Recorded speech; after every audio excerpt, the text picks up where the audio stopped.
Imbas wabah penyakit kuku dan mulut pada hewan, jumlah kerbau di pasar hewan Bolu Toraja Utara menurun drastis. Bahkan penyakit ini membuat jumlah ternak kerbau di sana tidak mencapai 200 ekor. Untuk pantauan terkini terkait PMK di sana kami sudah terhubung dengan rekan Ridwan Abbas, reporter Tribun Timur. Silahkan dengan laporan Anda. Ya, baik.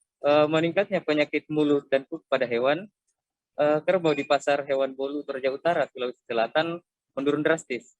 Di mana sebelumnya jumlah kerbau berkisar 500-an ekor, saat ini tidak mencapai 200 ekor. Hal itu setelah diterapkannya lockdown di Toraja Utara. Pemerintah Kabupaten Toraja Utara melarang distribusi kerbau. Masyarakat dilarang membawa masuk ataupun keluar kerbau.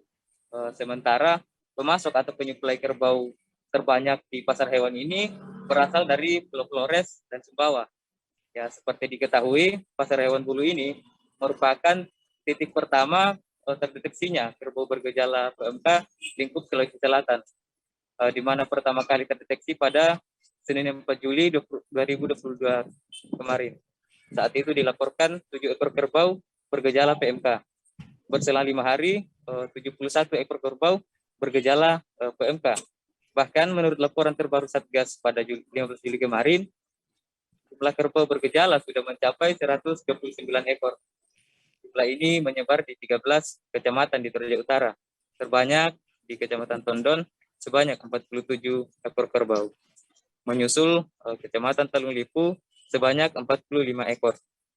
Menurut Kepala Dinas Pertanian Toraja Utara, Lukas Pasarai, penyebaran tertinggi itu di Pasar Bolu, Kecamatan Talung Lipu. Ya, hingga 15 Juli kemarin, laporan Satgas PMK Toraja Utara tercatat sudah 13 ekor kerbau yang dinyatakan sembuh dan 5 ekor dinyatakan mati. Sekian, ya.